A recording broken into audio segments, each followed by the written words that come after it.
Good morning, YouTube. Welcome to another episode of Life of Brian. I'm here with my Acura NSX today and wanted to shoot another installment of 5 things, and specifically 5 things I aggressively tolerate about this fantastic car. And if you guys have watched any of my videos, you'll probably know that I'm pretty biased in favor of this car. So I could do like a 10, 20, 50 list of things that I aggressively tolerate, but today we'll just do 5, so let's get started. So the first thing, guys, that I aggressively tolerate about my Acura NSX, this is a 2003, is of course the looks, the appearance, the styling. I think the NSX is one of the most beautiful cars ever made. Again, this is a 2003, so it, other than actually the change in the pop-up headlights to these headlights, these don't really differ in appearance much from any of the other iterations of the NSX. Of course, notwithstanding the second generation, which we won't talk about, but I think the car is beautiful. It's aged incredibly well. Again, this is 2003, but I believe these came out, or these came to the US, I think in 1991. And 2024, they still look modern. They don't look awkward or ghastly, or you look at them and you're like, oh my god, yeah, that's definitely a 90s car or an 80s car, or came out in the early 2000s. It just looks still very classy, timeless design, simple design, elegant, but yeah, just a beautiful car, great proportions. Again, I'm biased, but I think it's one of the most beautiful cars ever made, and that's definitely the first thing I aggressively tolerate about my NSX. The second thing I aggressively tolerate about my Acura NSX, guys, is the legendary shifter, which I'll give you guys a sense of right now. Here's the first, second, third, fourth, fifth, sixth, and then all the way over down to the right is reverse.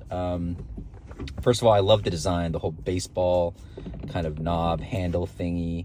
Obviously the leather's very nice. It's just this has been referred to a lot, at least in YouTube videos I've seen, guys, as you kind of like bolt action rifle kind of mechanics, very precise. It just, there's just no ambiguity if you're in gear or not. It's just, I love the feel, I love the travel. Again, love the knob. It's great in the hand. Constantly want to hang on to it and hold it even when you're driving. It's smooth as well. It's not clunky. This is, arguably, again, I've never driven an F1, obviously. Hope to knock that off my bucket list. But compared to all my other cars, the only car that I might put above this one, guys, is my 1M. And that is the epitome of buttery smooth. I think if you look up in Merriam-Webster's dictionary, a buttery smooth shifter, the 1M's got to be up there, because you literally can like shift it with like 2 fingers. It's just so, this one is not as smooth. I think it's more like, you kind of can more of the what do you call it, the not the clicks, but it's more like a bolt action rifle, where you're kind of pulling it over, and then you kind of hear the click into place. It doesn't clunk, but it's very precise. It's very precise, and it feels great to shift. It's very satisfying. Again, you're never unclear what gear you're in. If it's not the best shifter I've ever driven, it's definitely only second perhaps to the 1M. It's an amazing car to shift in, save the manuals. If you love driving a manual, this is definitely the holy grail, one of the holy grails. Again, I've never driven an F1 before. I've heard that's also incredible as well.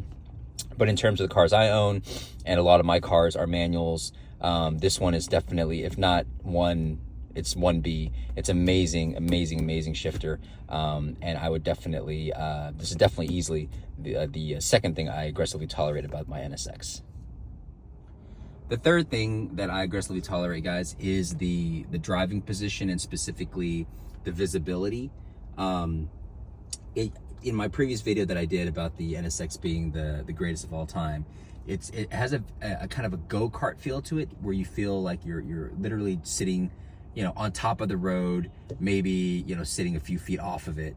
And again, the visibility is fantastic. You have these very thin A-pillars, so you're not dealing with that. You don't have blind spots. Again, these A-pillars are not obnoxiously wide, like on my Ford GT, or a lot on other supercars. You just have great visibility of the road. You sit very low, and again, the car is extremely light and agile and nimble. So you add that to the fact that you can see, you can put the car exactly where you want to put it. The visibility is it's fantastic in this car. It's one of those things where you kind of have to experience, guys. I mean, me telling you that, hey, the visibility on the car is fantastic, and that it doesn't really mean anything to you unless you actually experience it. I remember the first time I drove my NSX, and I was like, oh my God, like this is amazing. I mean, there's a lot of cars, guys, that sit very low to the ground, but because, again, like I said, the A-pillars or the driving position or the dash or whatever, how the roof or the hood, the roof of the car slopes down, you kind of feel you're in a pillbox, or your visibility is definitely hampered. In this car, there's no hampering, there's no obstructions. It's just a great car to drive, because everything is visible, everything. You can pinpoint exactly where you want the car to go, and it's going to go there. And again, that's the third thing that I aggressively tolerate about my NSX. The fourth thing that I aggressively tolerate about my NSX, guys, is just how intuitive, how easy everything is. Doug DeMuro mentioned this in one of his videos, but everything about the Acura NSX was designed, at least it seems this way, for the driver to not have to guess or go to the owner's manual or guess about how things worked, right?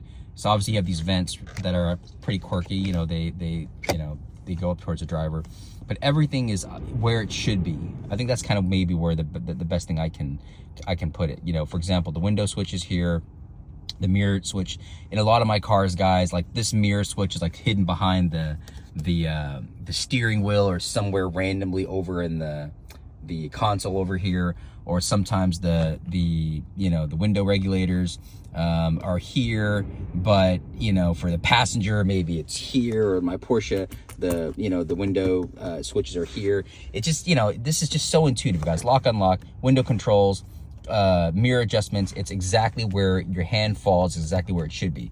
Same thing, guys, with the stocks, the emergencies, the headlight.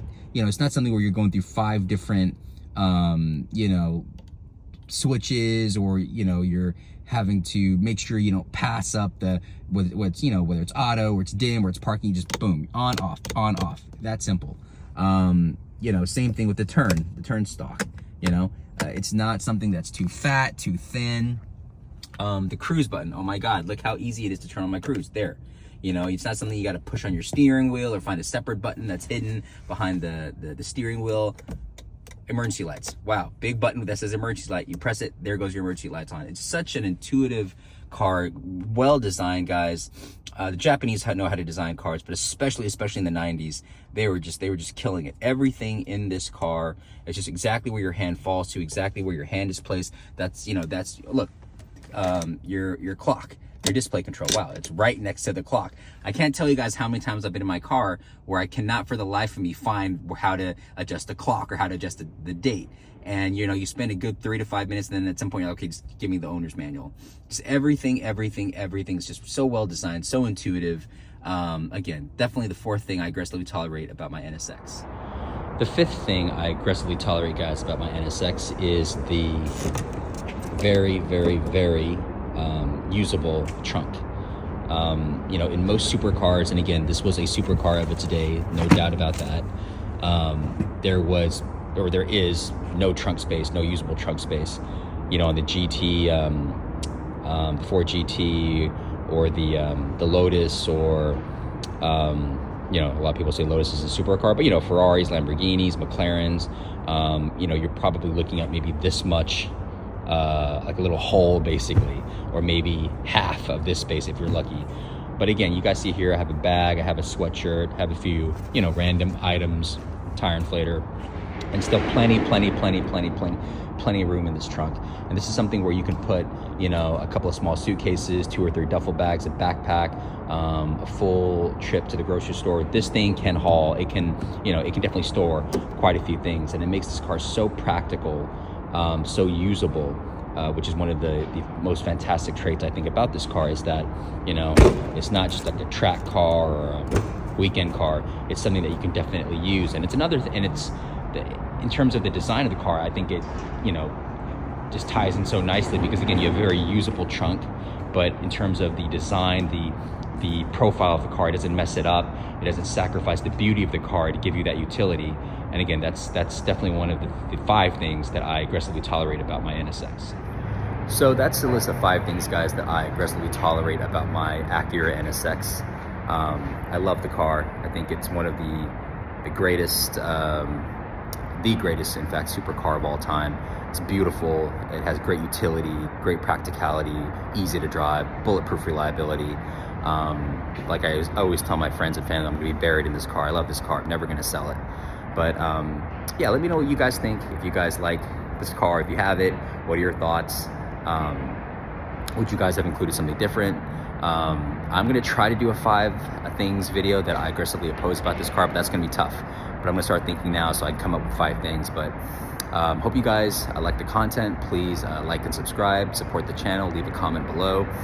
Really appreciate all the support and comments so far, guys. If there's anything else I can shoot for you guys or add to these videos to make it more helpful or useful or entertaining for you guys, I would love to do that. Again, like and subscribe, support the channel. Really appreciate everything you guys are doing so far for the channel. Hope to catch you on the next video. Take care. Bye-bye.